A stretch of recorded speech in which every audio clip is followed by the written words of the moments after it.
afternoon, everyone. Kindly take your seats as we are about to begin the AIU Centenary Celebration Program. Please ensure your phones are on silent mode.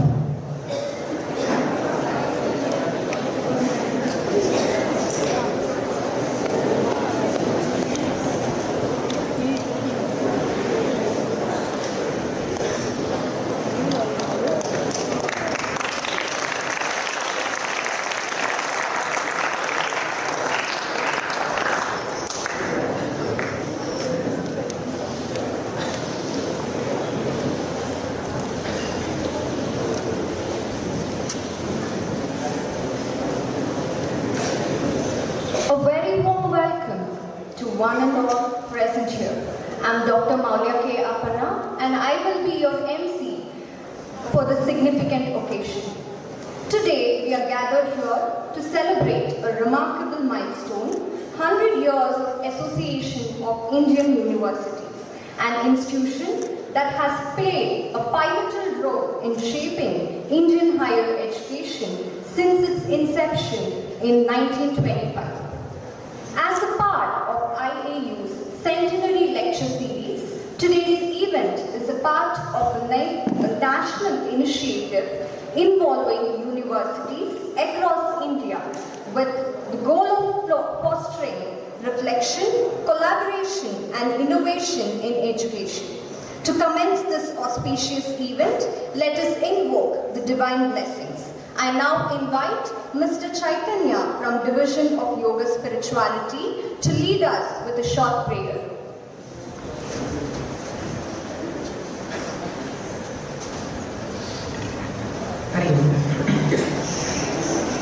Shri Ganeshaya Namaha Pranamya Shirasa Devam Gauri Putram Vinayakam Bhaktavasam Smaren Nityam Ayuh Kamartha Siddhaye Prathamam Vakratuntancha Ekadantam Dvitiyakam Tritiyam Krishna Pingaksham Gajavaktram Chaturthakam Lam Panchamam Cha Shashtham Vikatameva Cha Saptamam Vignarage Gundra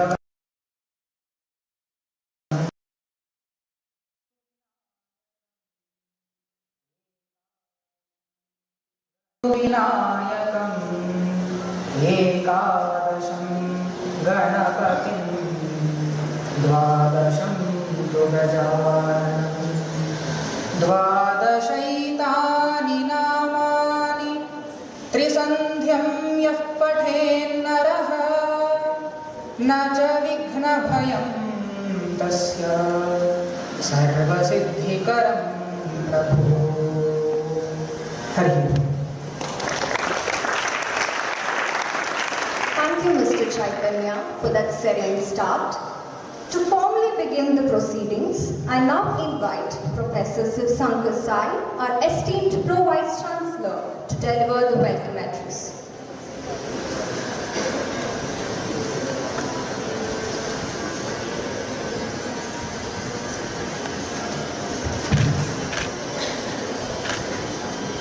Shri Guru Namaha.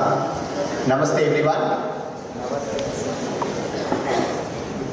I have the great privilege of giving a welcome speech to our esteemed guest today, Dr. Alok Kumar Mishra ji, and to all our dignitaries and to you all students.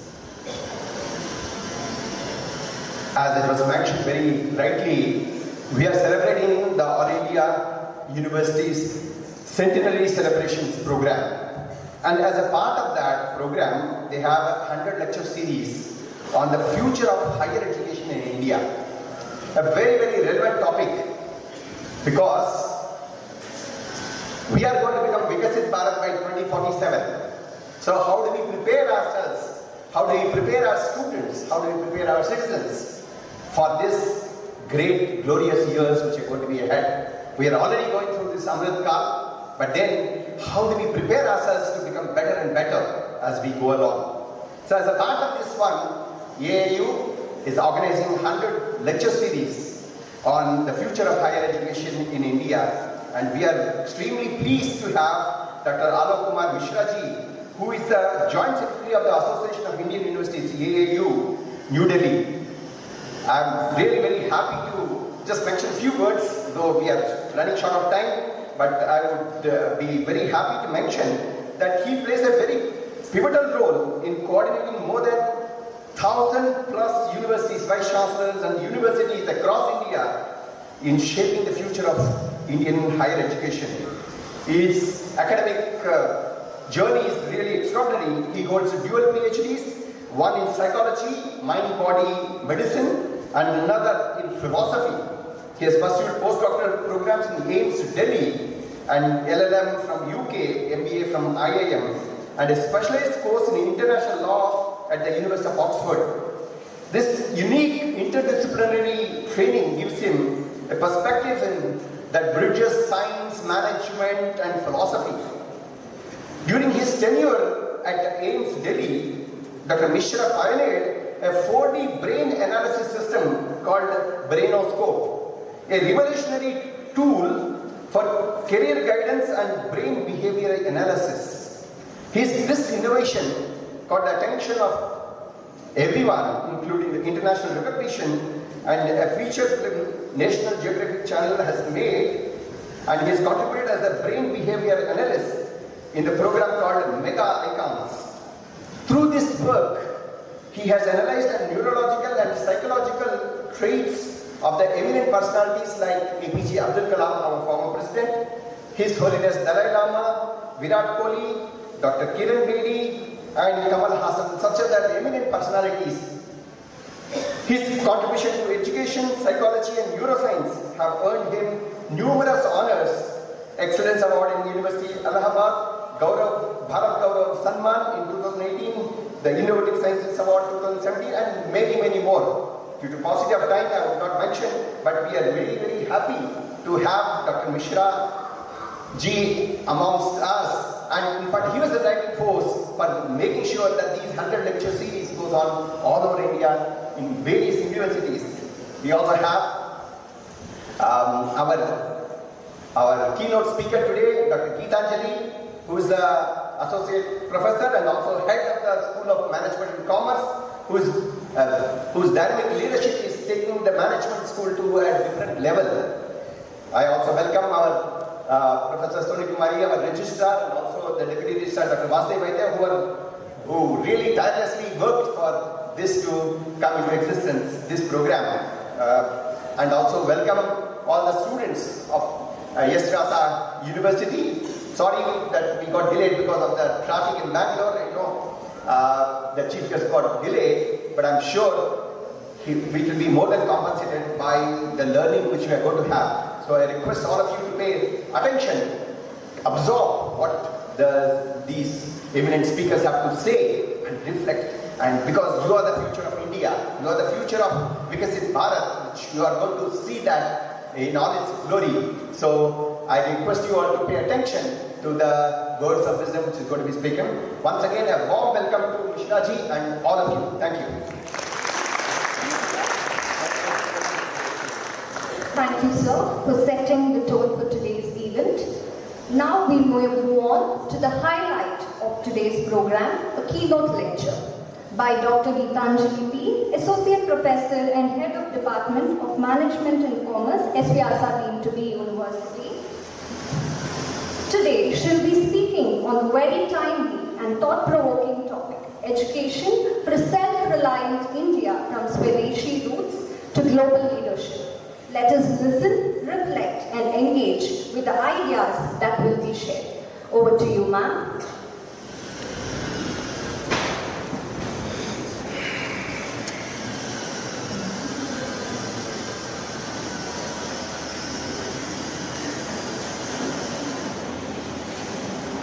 Gurubhyo Namaha. Namaste everyone. Namaste. I know we have been making you to wait for a while, but I hope that will be worth it, because the essence what we are going to talk about is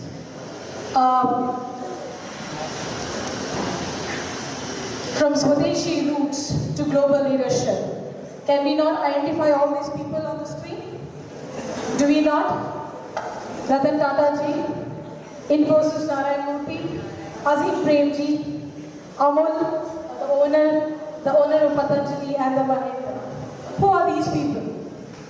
These are the people who have brought the India on the global map in their respective industries and respective areas, for which they have brought our economy also to the next level. So to begin with, the Tata Groups, prior to independence of ours, they have been a part of our industrial revolution, which has helped us, a lot of people, to get employment as well as raise their economy. They are the owners now, like Jaguar, Rover, Tetley and all. We are super proud of what Tata Group of companies brings in. It brings in the working of the organization with the ethical governance, with the ethics. That's how they have been survived pre-independence to the post-independence till 2025. That is how the Tata Group of companies have been working. Then the Infosys is Wipro. They have become like a service provider to the global world. They have brought in IT to the global world of ours. Right? We have the TCS, in terms of the Tatas, we have TCS, Infosys, Wipro. Can you not imagine how much of employment our IT people have got and how much of services we are providing to the global world, and they are dependent on us for the services and the IT related work. The next, the Amul, we call it as the white revolution, which created a white revolution in terms of giving employment to the grassroots level women. That was an achievement what the Korean sir had done it. Then came the Patanjali and of course the Mahindra and Mahindra. We are a global leader now in terms of the automotive, tractors and the diversified industries. So with this background, why we are here to talk about is the role of education to bring it to the global leadership. This is fine. So to begin with, if you see the R&D expenditure what India does and to the other countries, we are just less than 1%. And what does the Korea and the Israel does is 4.5% for the R&D, right? India invests less in research compared to the innovation. Now here I will lecture a little bit on the difference between an innovation and invention. Can anybody talk about what is the difference between an innovation and an invention? Any of the students? The invention is the one which happens in the lab, but innovation is the one which commercializes to a market. Do we have that innovations in our university? Do we students and the teachers should be doing innovations? Invention is okay, it's fine, but bring it to the commercialization of that, where we create an economy, where we create a market, where we create a business sector out of it. How does Microsoft rule the world now? None of our systems, can we ever work without a Word document or an Excel or a PPT or anything? We cannot. That is the dependency that software has created. That is the innovation they have created. That is the innovation that has taken over the 99% of the whole world. The business, our systems are run only on the Microsoft. That kind of an innovation is what India requires through the R&D and through the R&D support what the institutions and the government give to us. Next, the engineering graduates. We do have 40% of the, according to the NASCOM, we do have 40%, we do have so many employees, but only few are employable. Okay, then what does that employable means? That they bring something to the office without much training. The skills are inbuilt during the education level of when we are doing our education. That is where the gap is already there in our education system. How many of we are actually employable? How many of we can actually take it from the day one so that the employability increases? The next, the STEM graduates, that nothing but your science, technology, engineering and mathematics along with other graduates. How many of we are there? How many of the girls and the boys wants to get into technology? How many of you wants to get into the other sciences and actually build a career in that? There are very few. We are running behind job opportunities, but we are forgetting to have an enterprising mindset, an entrepreneurial mindset, which will develop our country to the next level. That is what the Chinese, the Japanese, the Koreans have been doing it, getting that entrepreneurial mindset. And that mindset is being given to them from the school days itself, right? From the day they start their schooling, they graduate, their way of not interdependent but be independent on working, that is, has been taught to them from the schooling itself to the graduate level. The next, the patent filings, right? We do have a patent filing, and again, as I said, patents, it's done, we are filing, but how many of them are converted into an innovation and commercializing it? How many of we are actually encashing on the patents what we are doing? We do enormous of research, we do enormous of study, pre, post, everything, but how much are we applying it and commercializing it? Through that patents, how many of our teachers and students are going to the companies and pitching their ideas to get in a business venture? We should start doing that. That is when Viksit Bharat will be a reality in 2047. The next, the universities. The universities should get into the larger innovation, right? Our vision and mission statement is actually beautifully said. Best of the East and the best of the West. Be and make.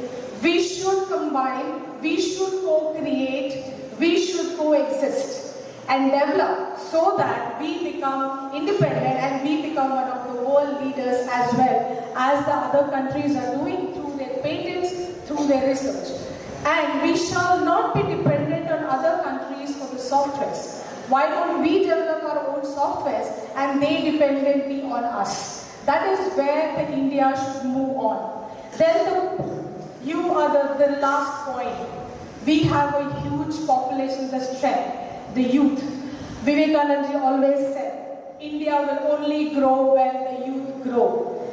The youth of the country should take that Swadeshi movement, what we did pre-independence, very seriously now and do it again. Bring the revolution again so that you become, we create the India great again. That is what we are going to talk about, that, despite we having 1,100 universities, only 40% are industry ready. And even with this less than 1%, we had an amazing trump of Mangalayana, Chandrayana, which we did on a very cost-effective, indigenously built. We do have that capacity, we do have that competencies. But what is stopping us from doing it? It's a question mark. The question mark is about coordination and collaborating and converting into an enterprising sector, converting into something, a marketplace for it, right? And giving it back to the world and creating absolutely a marketplace where the other countries do come to us and ask, wow, what is this technology? Can we take it? The patents, the copyrights should be exclusively on Indian and Indian students and Indian patents and copyrights. Then we are once an IT powerhouse, right? We are actually now, most of the countries do come to India. Why are we the second Silicon Hub? Let's not only talk about the Silicon Hub, but make it as a major hub where they start their operations, where they start their business right here rather than another country. Beyond it, why don't we become an IT chain where they come and they are dependent on our softwares? That is where we can be converted into a world leader.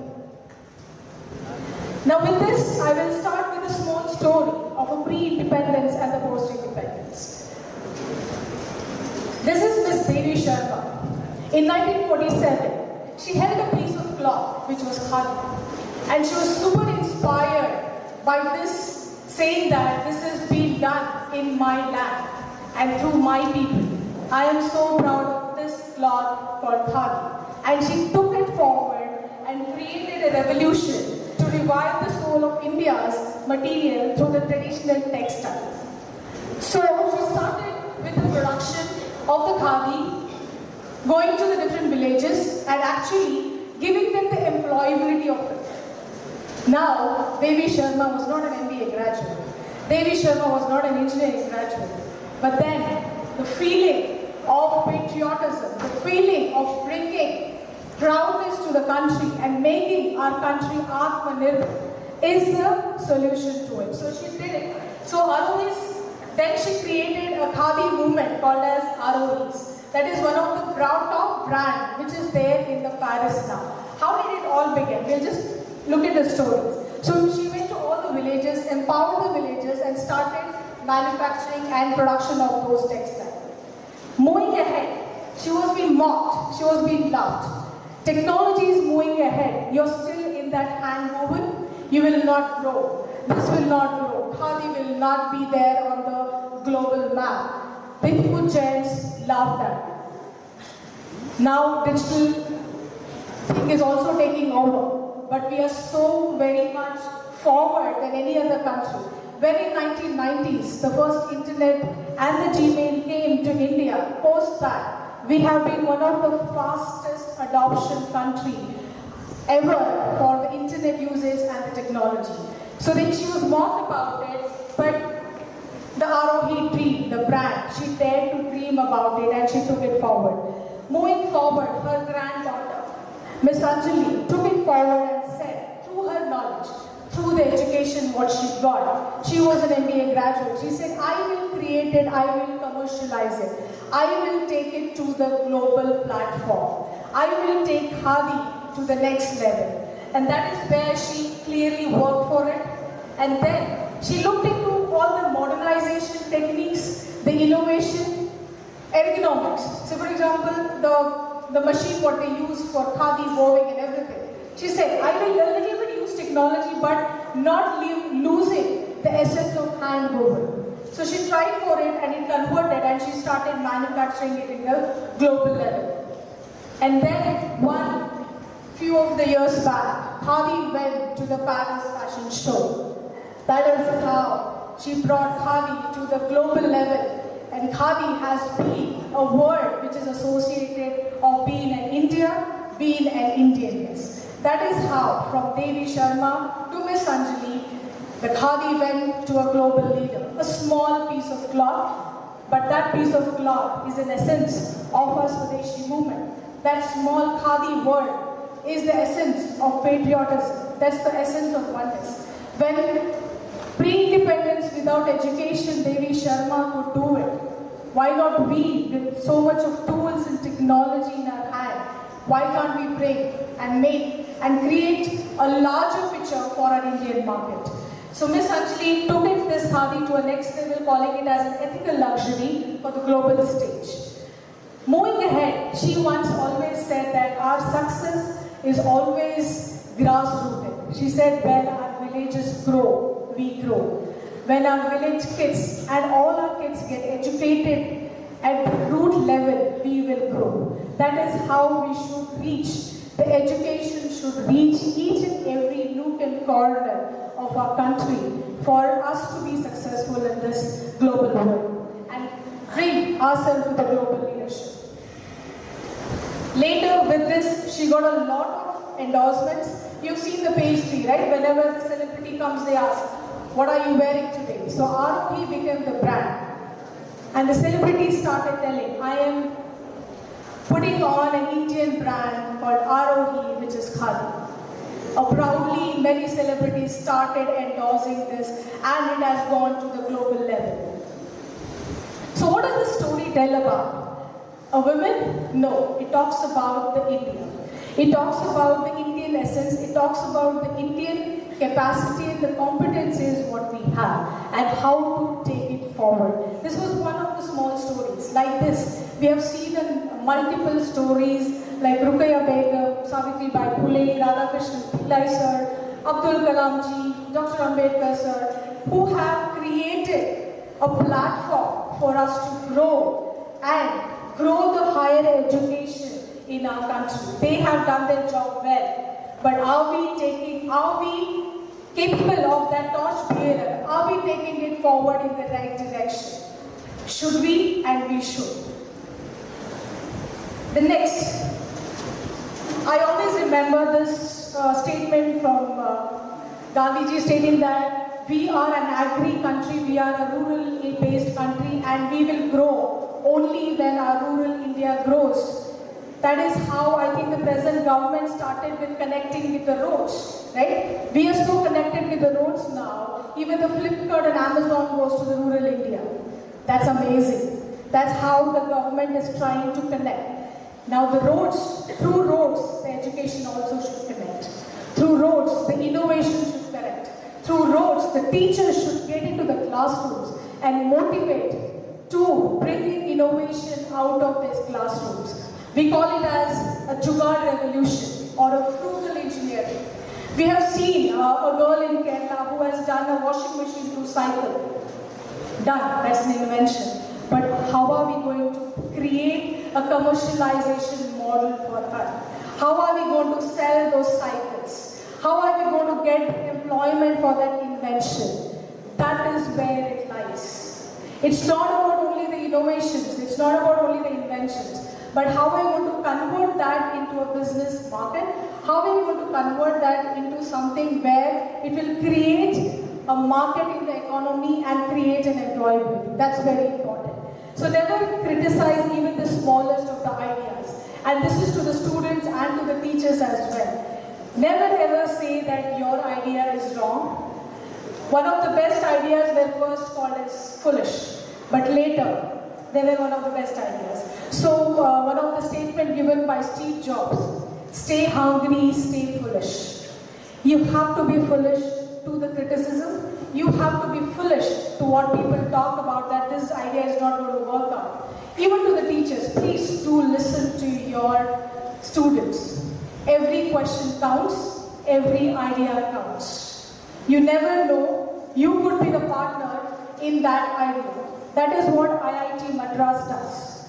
All the teachers are the board of governors and the board of directors of the best of the innovative ideas what they bring in. And they get converted into a market and they convert into a product or services. That is how we teachers also should empower our students, and the students also should remember that every idea counts and every question counts. Next, we are so connected now to the digitally, right? We cannot survive without WhatsApp, we cannot survive without an email, we cannot survive without Instagram, post, reels, likes, even I think you have seen, even the Pani Puri shop wala has a QR code, right? Then you will be like, how digitally illiterate I am if I don't have an digital account or if I do not have e-payment software. That's good, we are progressing. But that progression has reached the rural area also. How to convert it into something bigger? Okay, this, I will go through one of the case studies, which is called as the Tabao villages in China. Now what are these Tabao villages? There is a small story about it. One guy from the Shanghai city was super bored about his city life, and then he came back, he said, I'll do something in my village. I will develop something in the village. Then he identified an e-commerce platform where he sold few of the items like lighters, trimmers and everything. And you should be aware that one of the top furniture shops, IKEA. How many of you visited IKEA in Bangalore here? Most of you? Take 90-degree hand up. Yes. You have? Right? You see how the quality they have maintained, but yet cost effective. But that IKEA didn't work in China. You know why? China didn't accept it. They say we are going to build our own furnitures. We are going to be self-reliant. I don't want any IKEA in my country. IKEA didn't work. Neither does the Walmart. Even Walmart doesn't work in China because they said we are going to create our own e-commerce platform, and Amazon also doesn't work because they have Alibaba.com. They said we will be self-reliant. Why should I be dependent on some other country's website or e-commerce platform to do so? That is how that essence of self-reliant started in that village.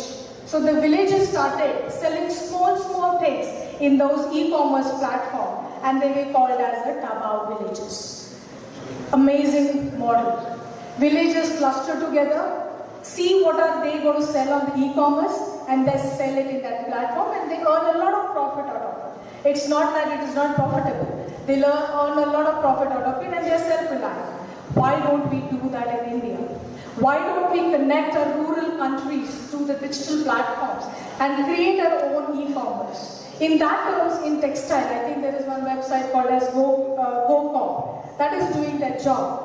But then, how many are aware of it? So it is the job of the teachers and the students to come out of the classroom and help India grow by bringing this awareness to this rural India. That's very important. So going forward, so as I said, the Tabao marketplace, it created almost $1.6 million profit to that particular villages. Amazing, right? They don't have to go to the city. They don't have to go to the city for any employment. They are employed. They are self-employed. They're self-employed and they're helping others. They're helping the carpenters, they're helping the small owners who make toys, they're helping the small vendors in and around those villages to sell in this e-commerce platform. Why don't we create that? We youth are capable of connecting to the rural India. We teachers can take up these projects, come out of the classrooms, come out of the theory classes. Let's do something which is impactful. Let's do something which has an outcome to it, right? Which has a satisfaction and outcome to it. So as of 2015, as I said, there are almost 700 villages who are coming to this now. As of 2025, probably more villages would have been connected to those villages, which is called as the Tabao villages. Why don't we bring a similar model in India and connect our rural India for selling small things? Say for example, pickles, papads, non-perishable, clothes, the artwork, what they do, the paintings, what they do. Why don't we create such model and make India Atmanirbhar? Then we have to bring the organic agriculture. Before the pesticides comes, did India not still be an agri country? We did. We were. What were we using? We were using absolutely biogas, organic. Why are we so dependent on the chemical now? We should come out of that. We should come out of the dependency of those pesticides, of those fertilizers, and revive our Indian knowledge system of agriculture, where it was very much organic and very much chemical free, and still we had a good yield of the grains and all those things, right? So we should come back to that and bring that to the global level and teach them. What we lack, what I understood through my research, what we Indians lack is the documentation.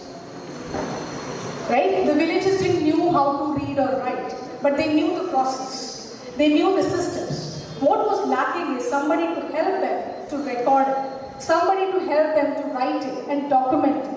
And it's not only about documentation, it's about getting the patent and the copyright for the same, so that no other country steals it and claims it is ours. Rather, it is ours. Few products like tulsi, turmeric, they have been exhaustively using and saying that, okay, this is one of the common. But if you see at the root level, we are the Indians who brought in turmeric use, the ginger, the clove, right? All these are our day-to-day products. We use turmeric in our everyday life. We use clove, we use cinnamon. Everything is so easily in our kitchen shelf. But we are not documented it, the usages of it. You know, those nani ma ke nuske. Have you documented this? Your mothers, your nani ma tell something. It is not documented. So we should move forward to intellectual property rights, patents, and record it and document those things. Then the skill development and vocational excellence. We are just running behind IT, ITES. What about the other skills? What about carpentry? What about electrical?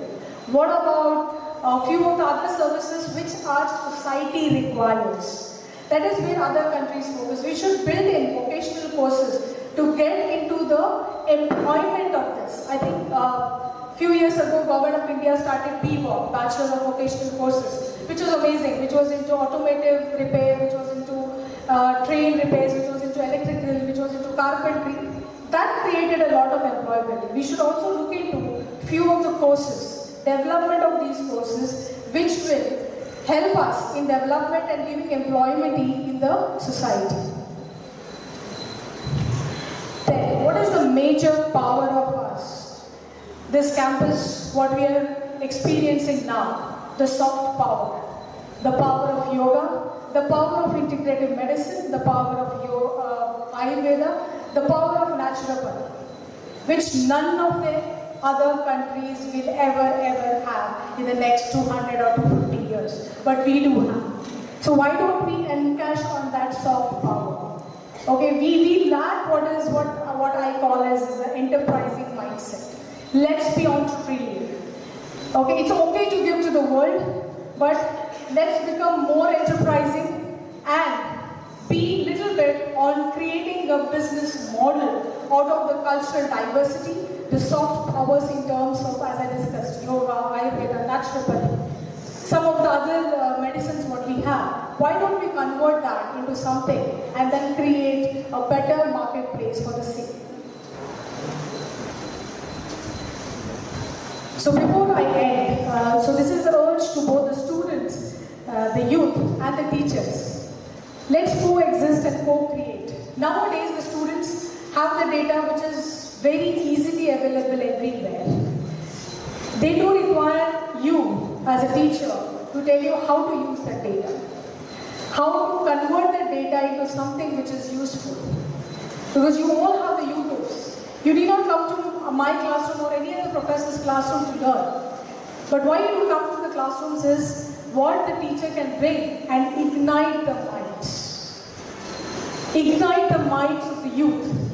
You should be very curious. You should be very inquisitive. There are two ways of the education. Either you challenge the student or we teachers challenge you. Let's have a competition between each other. Let's challenge each other. Let's challenge each other's ability to create and innovate things and bring that into the business model and become more enterprising. That's the urge at the end of this talk what I would have. And to end with, this is what we should all believe. I think we all know this. Wherever there is Krishna, the master of all mystics, and wherever there is Arjuna, the supreme archer, there will always be the certainty, the opulence, victory, prosperity, unwavering rightness. And this is my convention. And you have so many Arjunas and Krishnas in this campus.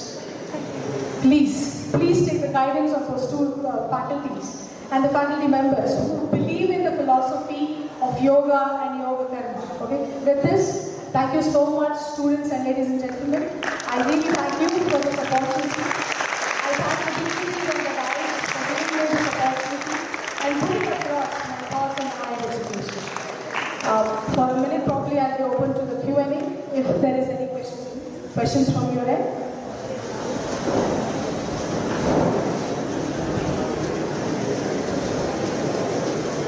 Happy to do that, but Thank you so much. Thank you so much.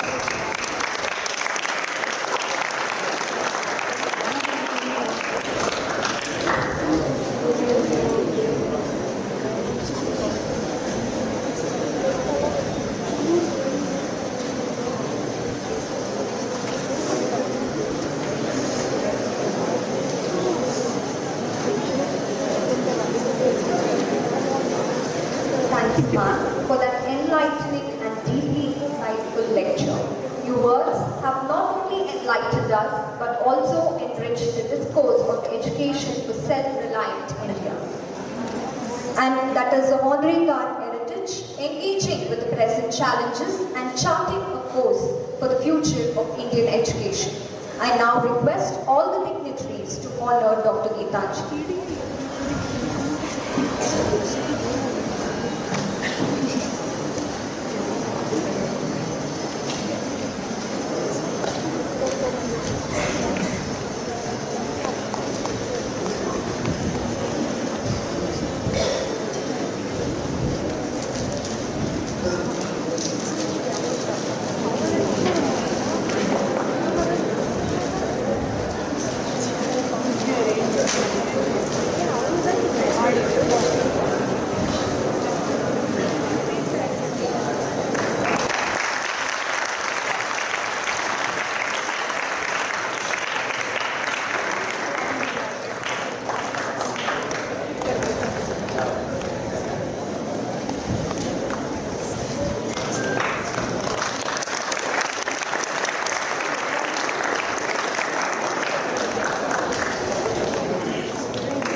We are deeply honored to have with us Dr. Alok Kumar Mishra, Joint Secretary of AIU. Sir, I request you to address the gathering.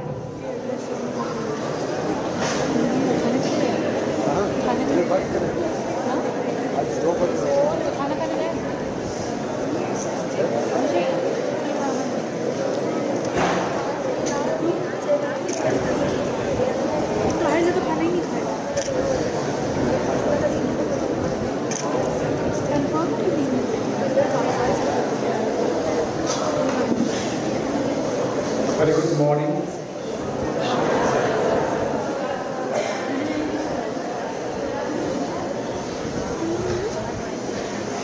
Can you hear me?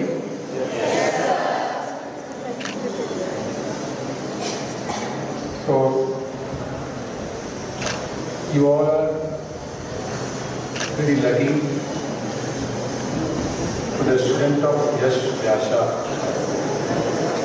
The first university in India, you can say, who established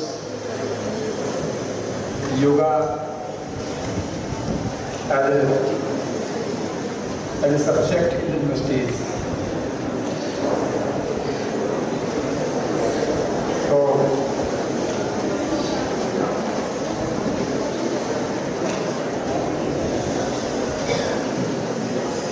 are you awake?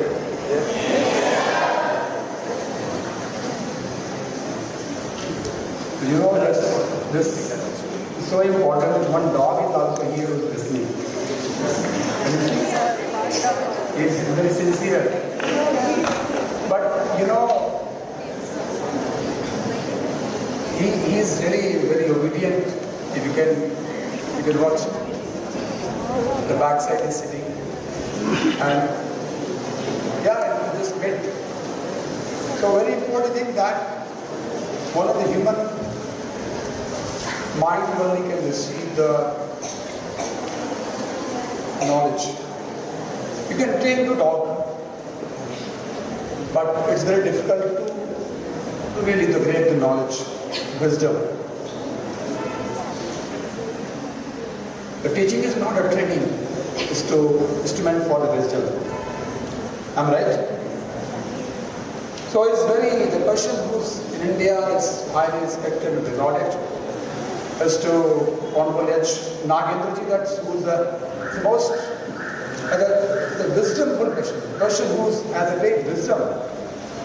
And long back, who envisioned about university, that going to basically to transform the India. And he realized that's only we can do through the yoga and yogic studies. And in 2002, long back, and the same month. So this is a foundation year, a foundation month also. It's a long journey, completed more than 23 years. So it's a long journey, and that is dedication. a person's a vision. When I started things from scratch, long back, he called me, I visited. There is no WhatsApp or any hall. Now you have a beautiful fan. Can you see the biggest fan?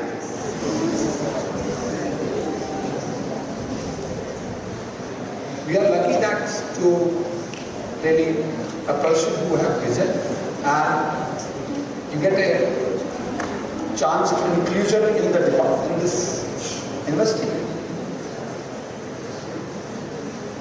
And your parents, your father, your mothers, you know, they are sacrificing for you,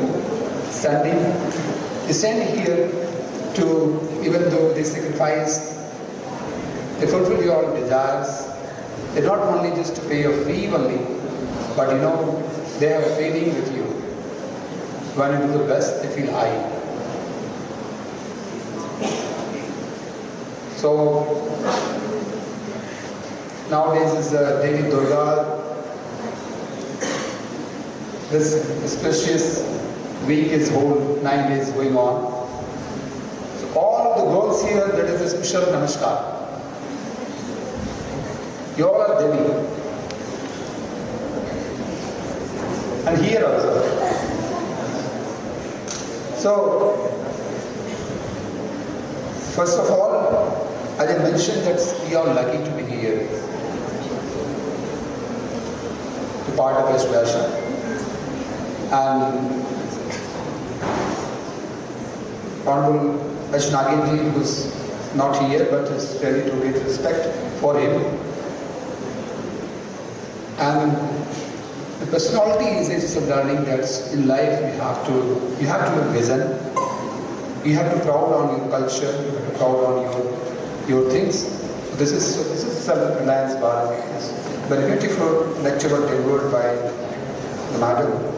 And the madam is especially the Gitanjali madam that in short notice that who represented is wonderful. I request you all of you a big clap again for her.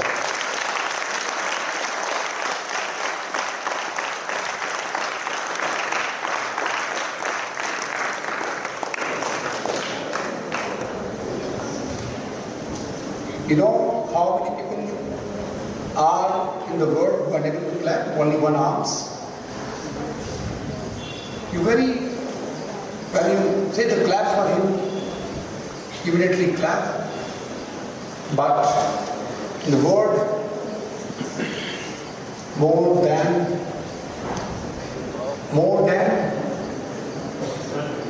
7.3 people who are physically handicapped, and 2.3% around person have only one hand. And there's some people have no hand. Whenever you have a chance to really show someone, those have only hand. Can you raise your hand? You are able to show any person who have only one hand? Maybe you got a chance to go through. No legs, no arms. The Nick Jones person, no legs, no arms. But he's the most influential person now. So it's important that it's very important that you all have both hands. Are you listening me? Yes. Are you aware? In the world, the people are more than 90% people, now 9% people that who are unable to listen. They have no listening power. People have no listening power and you are blessed. Can you realize these things?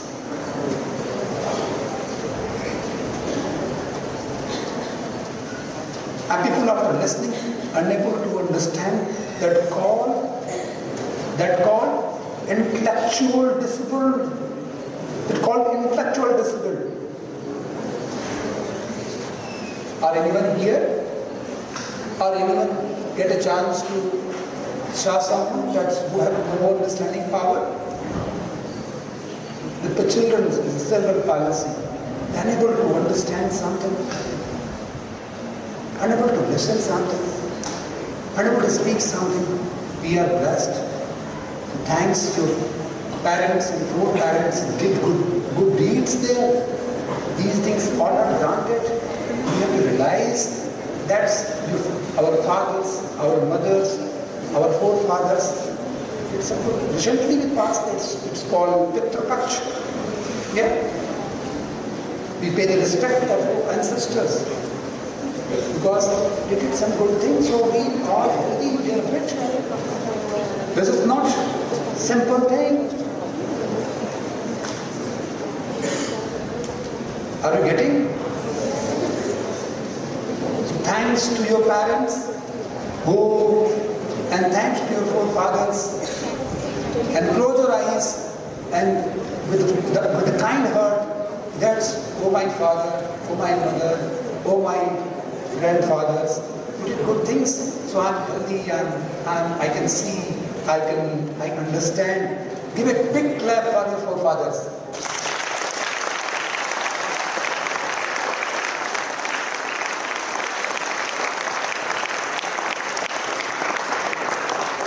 You are great, you all are great, born with great power. You are most important person in the eyes of the God. And He sent you, your parents sent you here to learn good things, to make a good life. And divinity is gifting you, supporting you. Be aware each and every moment. Be cautious. Learn what you are doing. Feel good. That's how beautiful your eyes. Can you see your eyes? People have, so we never realize, so give importance, so you feel it's self-reliant Bharat only when you respect yourself. You know, this morning is 1 o'clock. 200, just Google report, just check. 280 people lost their life on road. This day is not still days in hand, it's only midday. The Google telling that more than 200 people lost their life in all over India only on the road. How will I from one destination to reaching here, all you from home to reaching here, but too many people who started their journey, they didn't reach the destination. So we have to realize each and every moment what is really the gift. So when we realize ourselves, respect, give a respect to yourself, a respect to the father and mothers. What you are doing for self-reliant Bharat, I would say that's to first respect yourself. When you respect yourself, then you respect your culture, your own product, your own nation. Journey begins from there. So I'm really delighted to be here and to, as my sales to also visit the campus, because long back, in 2004 I visited the campus. So I was in AIMS, so that time Naginji invited and my guru and Naginji was a good friend. So that was a chance, and too many times we shared the stage with Naginji and IIT Kanpur. That time we were discussing that what I want to do. I was thinking, yoga industry, who going to study yoga only? At that time, too many questions, too many things, how these things is possible.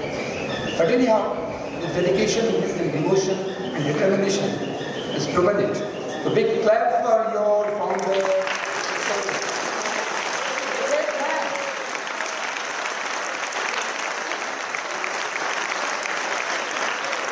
He's not a man, he's a man with integrity, he's a man with example of dedication, he's an example of determination. Is a man who himself as an institution. This is a manifestation of his determination. Am I right, sir? So we have to learn from there. Learning is not in books. Learning, we are morning, that's today. We can learn, we have to got it. We have to caught it. You have to caught it. All the people are declared for something, some personality. How you can imbibe such thing in your personality? Then only you can really do something to proud for India, for self-reliant India.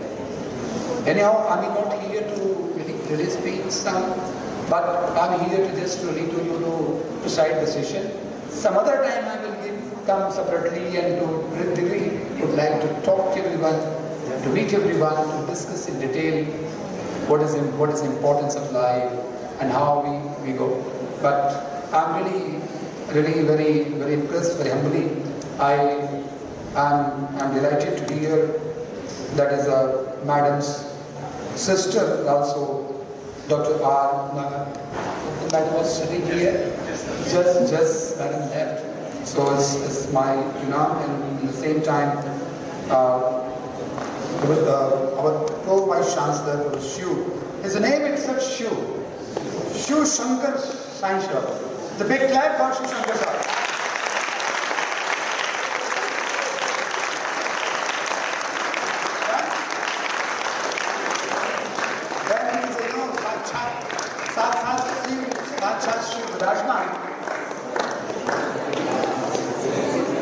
It's a real Sioux is here, the real Sioux, who's in front of us, and he can talk, he can really reply. So I'm very happy to find a really company, Shankar Shai Shah, and who's very dynamic, vice chancellor, who's stepping and helping the institution to get right. And today's speaker I already mentioned, Dr. Gitanjali ji, and also the university was now your very dynamic registrar, Professor Shoni Kumari ji.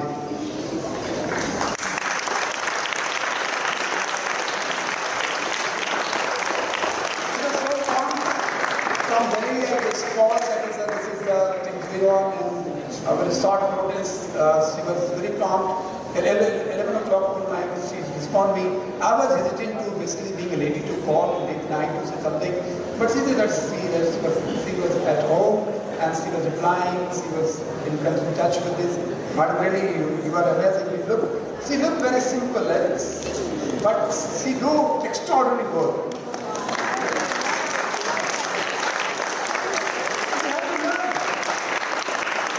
You have to learn from the people who are around you. Around you. I'll say that I got the chance to also Dr. Vasudev. Oh, again, Shankar and Vasudev. Oh, Brahma and Vishnu.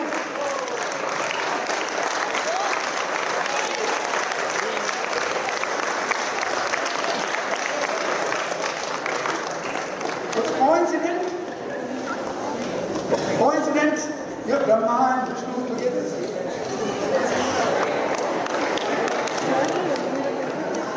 We have to see that people have inside something, and there is a name which carries some value.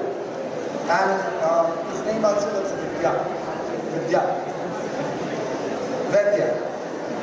So that is very important. My really to just go half words. Really thanks to for welcome to give a chance.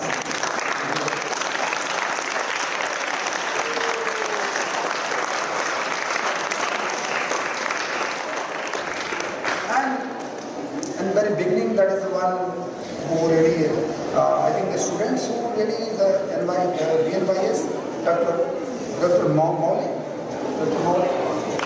Okay.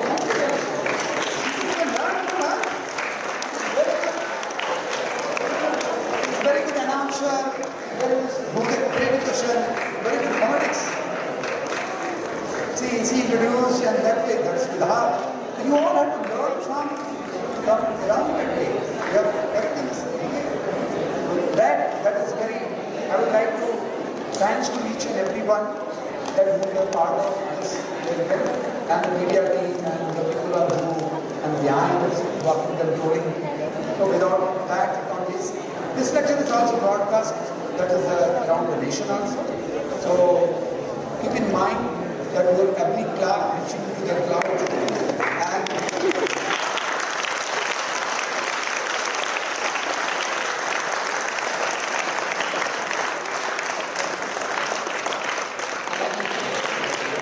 we have more than 1,000, maybe 1,100, and I think now it's 1,106, 7 universities.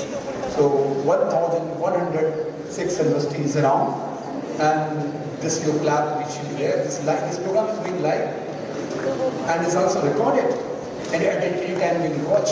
So your each every behavior you will watch and feel that's how the student in this university, how they are basically sincere, how they are basically welcoming.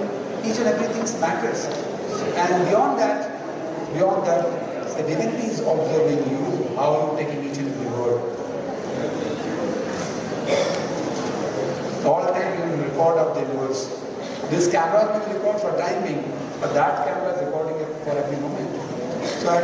So here, because today the guest is the main lecture for this purpose, and I want to just speak two words.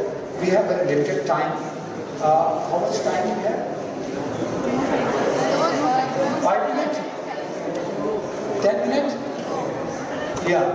So I mentioned it because I just, because you are such wonderful students, and really on sitting, that's very uncomfortable situation I found on this open auditorium. It's like semi-auditorium open. I want to just to mention 2 points, and then there really 1 minute I will sum up this thing. All of the student of yoga is third sutra of yoga say, Tadaha drashtu swarupe avasthanam. Tadaha drashtu swarupe avasthanam. What the meaning of this thing? So it is ultimate things. Those who really like this thing, define the life within a word, one line, one word. To be drashtu and swarupe avasthana. What swarupe avasthana? You have to focus on that. What I define as a swarupe avasthana means to shva-asthana. Shva-asth speaks Samash, and the shva-asth, the aim of life is to be healthy, fit and fine. To stay healthy, your health should be like आपकी आत्मा स्वस्थ हो. Our swasth is not concept of health. Indian swasth means to do something. Your soul is pure and your soul let be pure and strong. आपकी आत्मा में बल हो. Do something that is आत्मा बल स्वस्थ हो. Then आपका मन स्वस्थ हो. Mind should be healthy. Do something. Your mind should be healthy. And do everything every day. So your body fit. If you are avoiding these 3 things, it is sin. अगर आप तीनों की रक्षा नहीं करते हैं तो ये पाप है. और चौथा जो स्वास्थ्य कहता है वो है आर्थिक स्वास्थ्य. अगर आप पढ़ने लिखने के बाद पूरे जीवन में उद्यम पूर्वक धन का अर्जन नहीं करते हैं तो ये महापाप क्या है. अगर दुनिया में सबसे बड़ा पाप है दरिद्र होना, निर्धन होना. निर्धन का मतलब ऐसा नहीं है आपके पास फ्रेंड नहीं है, मित्र धन नहीं है आपके पास में, गुरु धन आपके पास नहीं है, आपके पास माँ और पिता का धन नहीं है, प्रेम नहीं आपके पास है. प्रेम धन सुना? प्रेम धन कोई गाना नहीं है इसमें. So you have, and then definitely the wealth. So you have to, in life, you have to be ready, work hard whole life, be a fit Indian, be a strong Indian, with the value of Indian, so that only you can really save the Indian dignity, Indian ethos, Indian mission of our Prime Minister has vision. After the US government has levied the 50% of the tariff. So Prime Minister stand that way, let's self-reliant Bharat. And this yoga institute is going to take up the goal that we all are with our Prime Minister of India. We all are basically going to follow the things which really to make proud for nation. So very, very important thing. I would like to mention this one in one point. We have to very, very sincere about it. This call, follow the Indian products, adopt this in respect for our culture and for our this thing is very important. And at last, in 1 minute, I would just say, because this AI Centenary lecture, so you know what is the AIU? Ever you have heard about it? So quickly, I mentioned people who participate in games all is a world largest body in the world is in India is called AIU. World largest body. First, the world largest body with more than 1,000 universities in the world is AIU.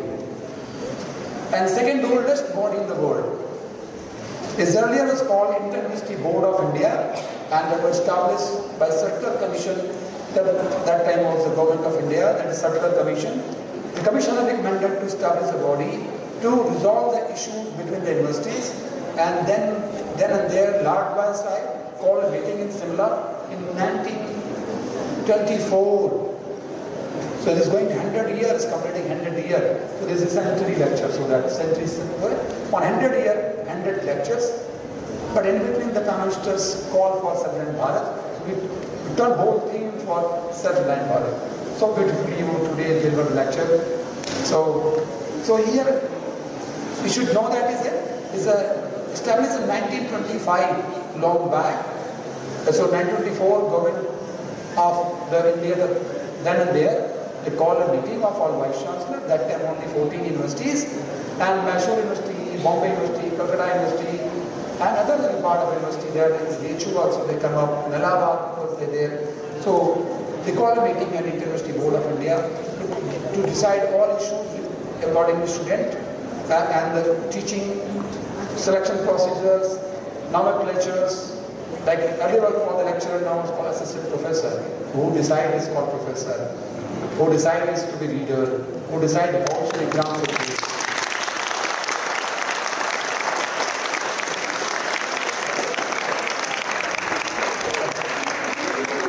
So anyhow, this Structural Commission established, recommended, and that body was established, Inter-University Board of India, and that look after all issue, and Inter-University Board of India, who really has created a baby. The baby of AIU is basically UGC. You heard about UGC?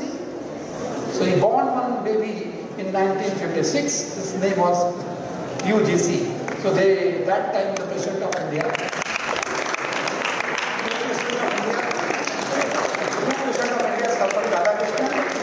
and in my office, two President of India were in my office. President of India, Sir Radhakrishnan, and Zakir Hussain, who served in AIU, later on became the President of India. Radhakrishnan was the President in AIU, in the Inter-University Board of India. He recommended for the UGC National Commission, and later on became the UGC, that of the recommendation of the AIU. And so this is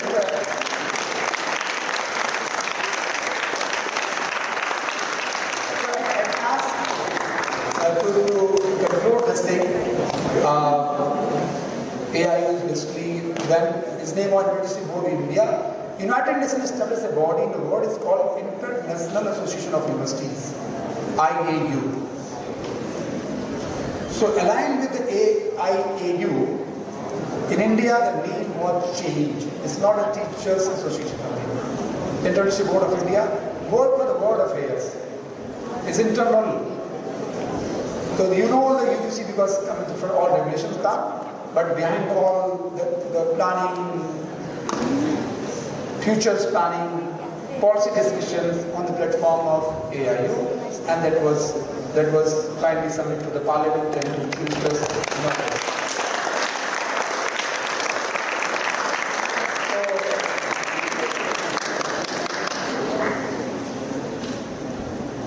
All now this. Again, all body will resolve. Is coming to going to Haiti. So in future, no UGC, no AICT, only going to one body. Government has decided to very soon will come. UGC will be no more. Another will be is going to make one body. It's called Haiti. So AI plays the role of things. There's 100 of Secretary of Staff, Secretary General Dr. Pankaj Mittal, Now, Vinay Patil is just the president. The senior most vice chancellor become the president of AIU by virtue of things. Other officers, they come on deputation to a secretary general. Right now, Madam was in UGC, and on deputation, Madam joined here long 6 years back as a secretary general.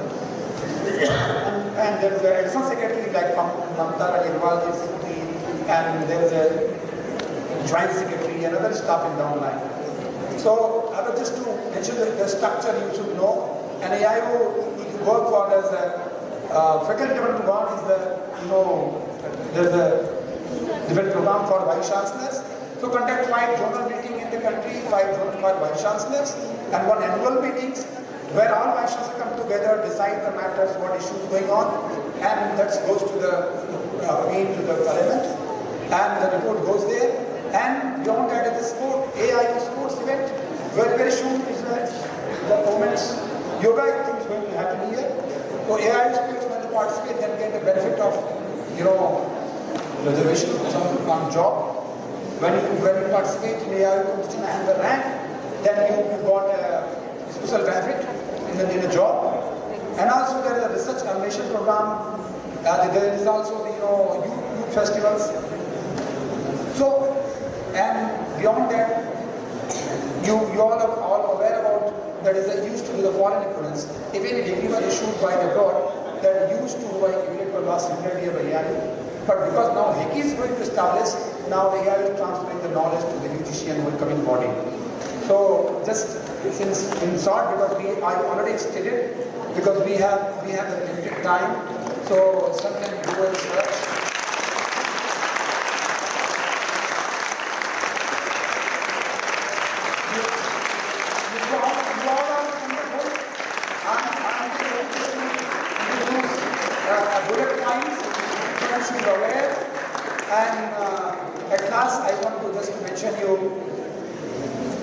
आपको जो कुछ करना है life में उसे आप decide करके रखें उसी से ये एक मुहिम है is going to the mission of things to ignite India how can this be really self reliance और how can be through the our higher education system and but I used to say when you decide something you really to keep in mind your mother and father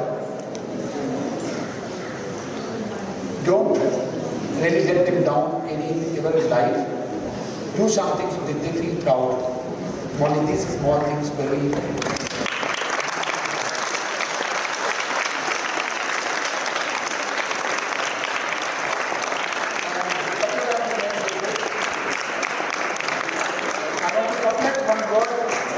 वो समा बुझाए तो चल सकती है दीपक बुझाए समा बुझाए तो चल सकती है कश्ती नदी तूफान से निकल सकती है मायूस न हो इरादे न बदल तकदीर किसी वक्त बदल सकती है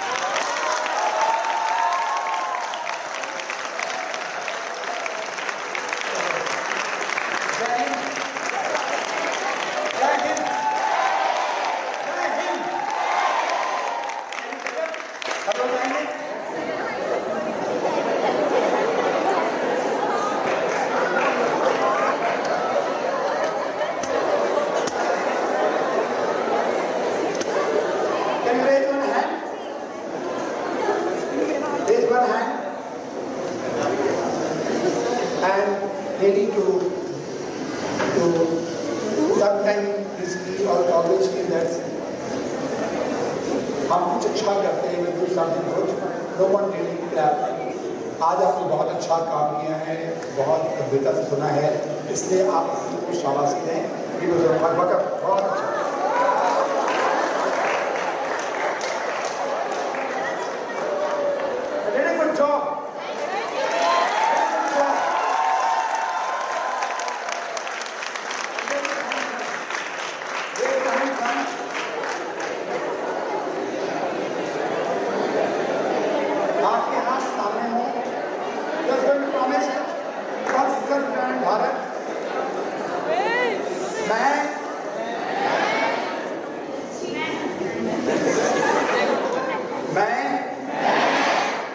अपने मदर और फादर की भावनाओं का हमेशा सम्मान करूंगा मैं अपनी माँ भारती के स्वाभिमान के साथ कभी समझौता नहीं करूंगा। मैं अपने स्वास्थ्य का पूरा ध्यान रखूंगा। मैं महान बनूंगा। मैं इन सारी बातों का जीवन पर्यंत ध्यान रखूंगा। जय हिंद। जय Hind. Thank you.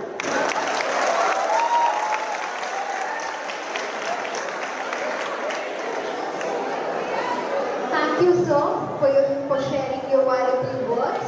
We are very grateful for your time and effort. I request the dignitaries to honor him. Hello.